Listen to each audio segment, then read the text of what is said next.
मुस्लिम लोगों की डिमांड थी उस समय, और गांधी ने सिग्नेचर कर दी और गांधी ने कहा आपकी सारे मांग मैं कबूल करता हूं।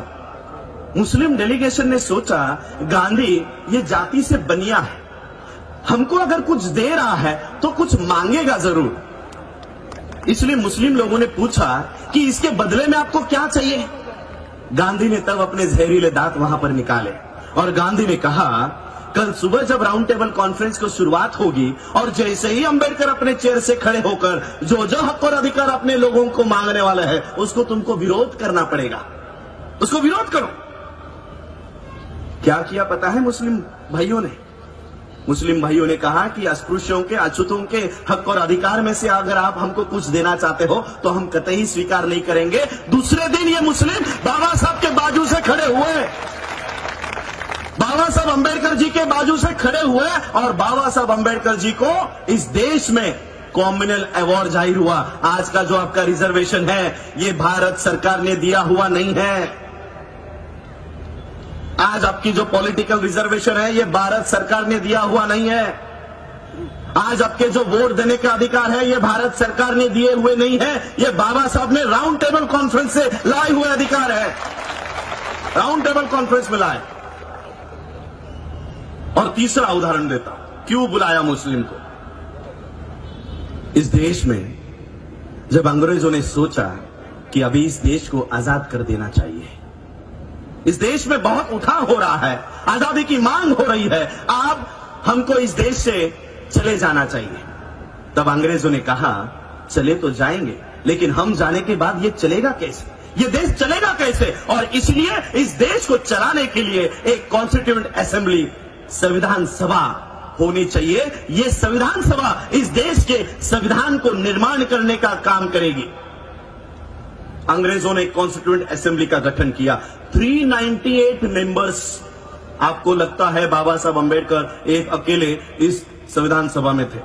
मैं आपको बताता हूं कैसे बाबा साहब अंबेडकर जी इस संविधान सभा में गए। इसी मुंबई से, जहां पर मुंबई में हम बैठे हैं, इसी मुंबई से बाबा साहब अंबेडकर जी ने इस संविधान सभा में जाने के लिए प्रयास किए।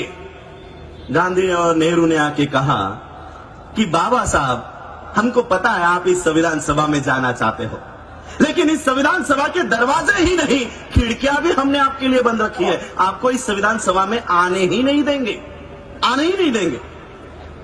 बाबा साहब अंबेडकर जी की कोई भी किताब उठाओ, बाबा साहब ने लिखी हुई राइटिंग एंड स्पीचेस उठाओ, उसमें बाबा साहब अंबेडकर एक बात के लिए जोर देते हैं और वो है ये है कि हमारे लिए सेफ गार्ड्स निर्माण होने चाहिए, हमारा सुरक्षा कवच होना चाहिए। और ये सुरक्षा कवच संविधान सभा में जाने के बाद ही बन सकता था, लेकिन इस संविधान सभा में बाबा साहब को आने के लिए मनाही कर दी गई थी। तो बाबा साहब की ये बेचैनी जोगेंद्र नाथ मंडल इन्होंने देखी।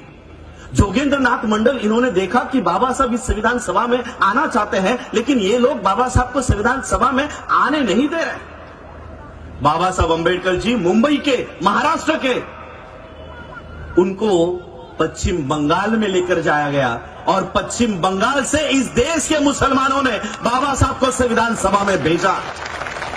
इस देश के संविधान को बनाने के लिए, इस देश के संविधान को निर्माण करने के लिए बाबा साहब को इस देश के मुसलमानों ने मदद की और आज इस देश के संविधान को हटाने की कोशिश कर रहे हैं। और मैं बाबा साहब के थर्ड जनरेशन से एक प्रतिनिधि ये प्रयास कर रहा हूं कि बाबा साहब का संविधान इस देश में टिका रहे, बना रहे। और इसलिए बाबा साहब का परपोता होने के नाते मैं मुसलमानों को आह्वान करना चाहूंगा कि जिन बाबा साहब को आपने संविधान सभा में भेजने का काम किया, उस संविधान पे आज धोखा मंडरा रहा है, उस संविधान को बचाने के लिए फिर से आपको अंबेडकर परिवार का साथ देना होगा,